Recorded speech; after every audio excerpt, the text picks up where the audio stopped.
Ito yung isa sa maganda pag nagtatrabaho ka dito sa Korea. Yung talagang malibot mo yung lugar niya.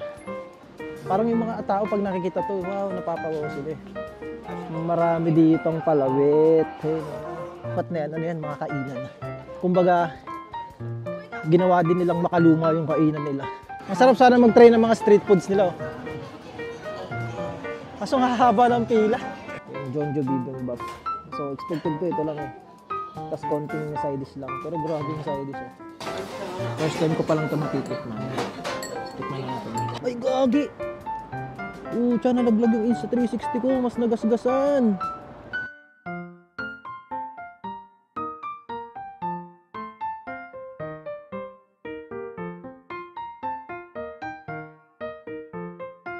Yung mga nagda-drawing. Yung ida-drawing ka, Honda Club, Honda Cab 125 250,000 yan. Yung Honda Cab. Pag pauwi na ako ng Pinas, bibili ako nito. Mga bell na. Ayun o, bagay sa ating pakpak ko. Angel tayo eh. So yun, labas na tayo dito sa napasukan nating souvenir shop. Wow. Ang ganda pala pag dito ka pumasok, dito sa side na to. Ayun. Jeonju Gongye Pongji Shiguan. Ayun din, souvenir shop din. Ito yung isa sa maganda pag nagtatrabaho ka dito sa Korea. Yung talagang malibot mo yung lugar niya. Nang libre. Kumbaga hindi libre yung gastos. Kumbaga nakakapunta ka dito kasi dito ka nagtatrabaho.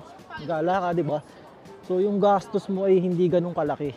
Kumpara sa mga nagtuturist dito, di ba? Yung iba pangarap makapunta dito sa Korea na magtuturist, makita nila yung lugar nito, yung ganda ng lugar ng Korea. Pero tayong mga EPS worker o yung mga nagtatrabaho dito sa Korea, libre natin tong na-experience, no? Di ba? Lalo kung malapit lang kayo sa mga tourist spot, di ba? Minsan walking distance na yung mga tourist spot na malapit sa atin. Minsan naman isang sakay lang ng bus, 30 minutes biyahe. Kagaya nitong Jeonju Hanok Village, so isang oras lang tong biyahe mula dun sa lugar namin sa Kimje. So di ba?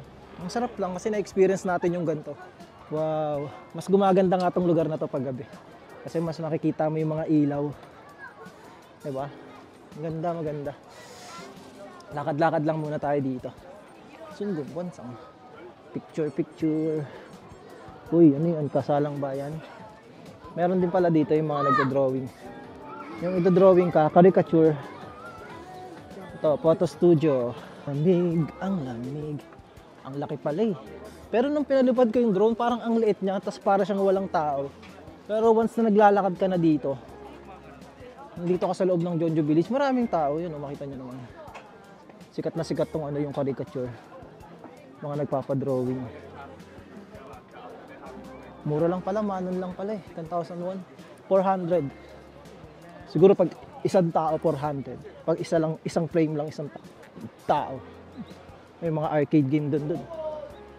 Archer. Kumbaga, mabubusog na yung mata mo dito pag pumunta ka dito, you know? Ay, maganda mag-picture dito sa pinto. So yun, gaya nga ng sabi ko kanina, ito yung pinakamagandang napuntahan ko na dito sa South Korea, yung Jeonju. Maganda, solid. Kumbaga ano na to eh, sama-sama na lahat eh.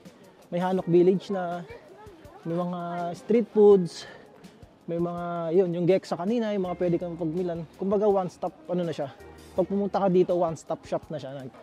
Gusto mo kumain, kung gusto mo mamili, kung gusto mo naman gumala dito sa Hanok Village, pa, magkakatabi lang siya. Ganda. Babalik pa rin tayo dito. Hindi nakakasawang pumunta dito eh.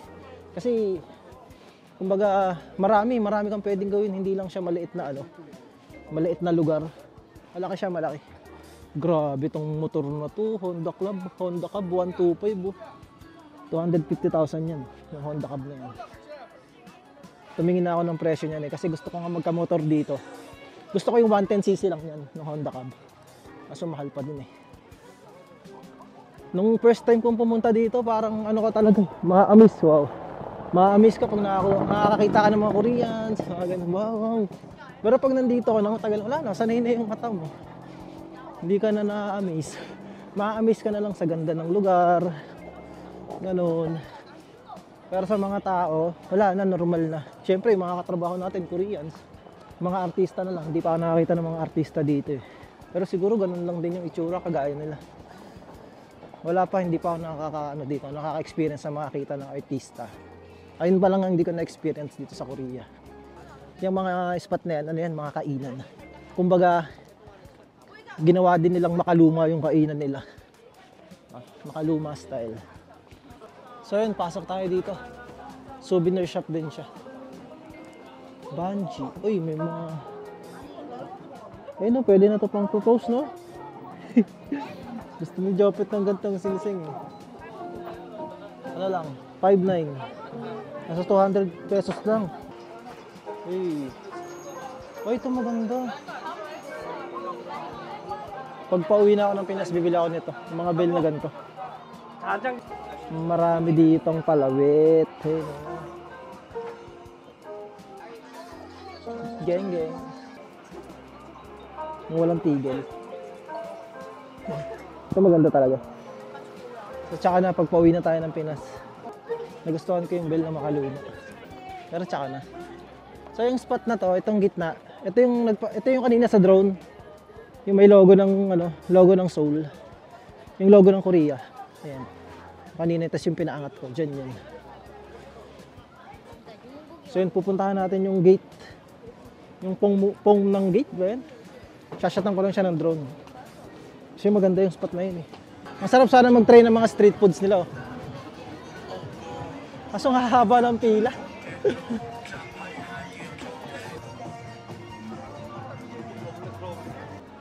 Wow! Ang swerte naman ng eskwelahan na to. Jeonju Chuangchu Tuhakyo. Yung eskwelahan nasa loob ng historical site. Solid. So yung time check tayo, 6:27 na pala. Ayun lang, pagka gumagala kami dito, talagang kami sa oras. Kasi yung mga bus nga dito ay may oras lang. Kumbaga pagka late ka na umuwi, wala ka na masasakyan, magta-taxi ka na. Kaya ang mahal pa naman ng taxi. Okay lang naman mag-taxi kung talagang wala na masakyan. Kung kabisado mo naman yung oras, kung kaya naman umuwi na mas maaga konti, yan, uwi tayo kasi sayang din. Tsaka para makapagpahinga na rin tayo. So yun, dito na lang tayo kain. Doon, di ba? Ang daming tao doon, crowded. Dito walang tao. Kahit yung mga restaurant doon na bukas. Talagang siya, crowded siya. So dito na lang tayo. Picture muna tayo. Okay. Dito na lang tayo ng resto. Jeonju Bibimbap yo. Yeah. Ito yung kainan natin, Jeonju Bibimbap. Baka yun yung famous dito. Kasi yun yung pangalan ng kainan eh. Let's go. So yun, bali ito na yung kakainin natin. Yung Jeonju Bibimbap. So expected ko ito lang eh. Tapos konting side dish lang. Pero grabe yung side dish oh. May itlog. Ito yung paborito ko rin ito na gulay. Japchae, kimchi. Tapos ito yung hindi ko kinakain. Tapos ito, ano ba tawag dyan? Tapos sabaw. Solid, di ba? Kaya ang sarap kumain dito sa Korea eh. Maraming side dish. Talaga mabubusog ka. Hindi lang basta ganito. Di ba? Solid. Kain muna tayo.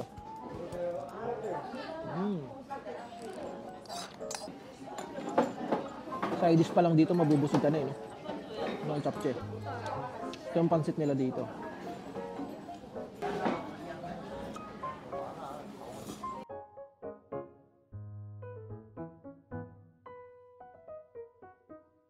Pa. Dahil pagka ito yung pagkain namin sa company, pag break time namin, hindi ako kumakain. Ngayon ko pa lang siya matitikman. First time ko pa lang ito matitikman. Tikman natin.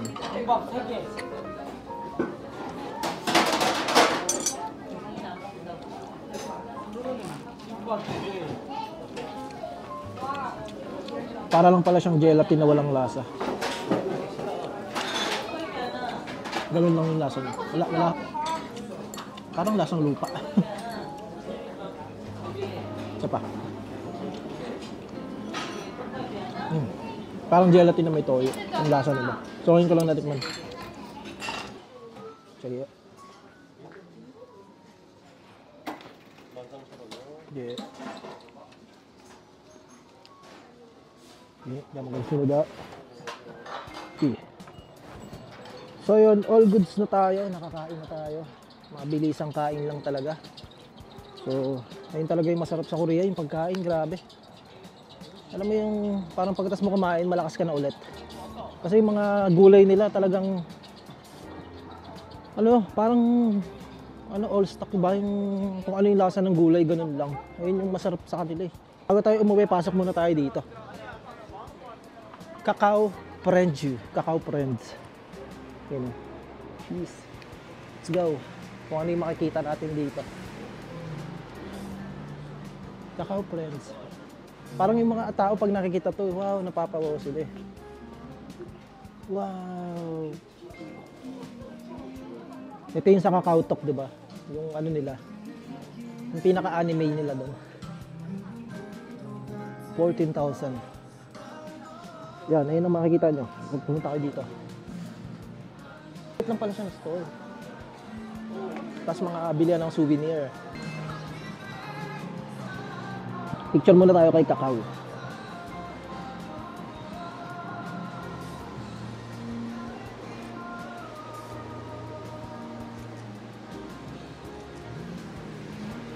Cacao Friends. Mga tropa natin, picture na yan. Uy, ganun may dadaan. So bali, ito na yung last na gagawin natin. So yung castle na yan, so sashatan ko lang siya ng drone. Buti na lang hindi ko siya nasyatan ng umaga. Ito yung nasyatan natin eh, yung simbahan. So mas maganda pala siya pag gabi. Talagang sashatan ko rin siya pag gabi kung nadaan ako. So yun, malulobot na tong camera natin. Ay gagi! Tiyan, nalaglag yung Insta360 ko, mas nagasgasan. Ito, nagasgas oh.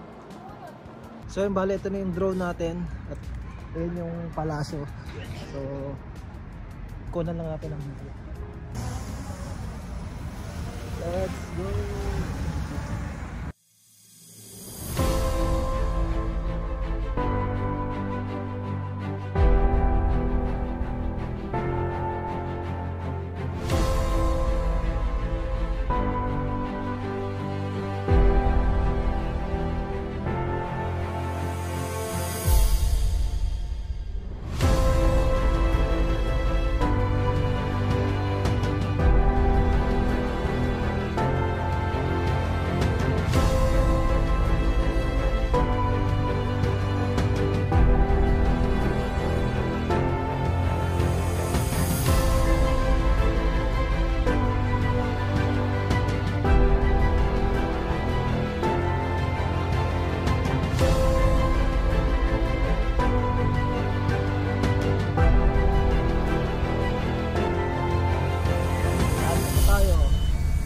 Kunin na tayo ng ating drone. Lobat na. Yan, nagpupula na siya. Lobat na. Ganda dito. Pasko pa pala dito sa Korea, yo. Diba? Picture tayo dyan, syempre. So, pag namatay itong camera, ibig sabihin, lobat na. Ayun, bagay sa ating pakpak, oh. Angel tayo, eh. Picture tayo dyan. Kasi wala pala tayong taga-picture. So yun, wala tayong kataga-picture, wala rin taga-video. Let's go!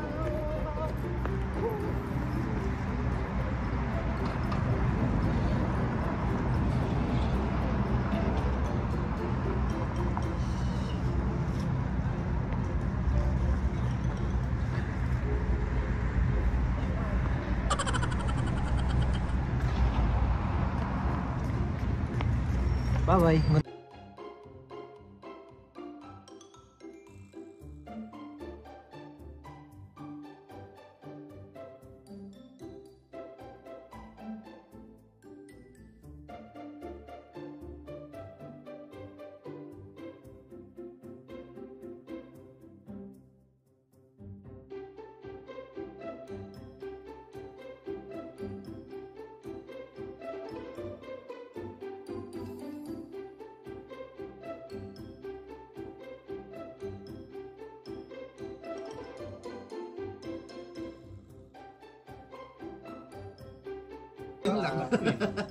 Talaga.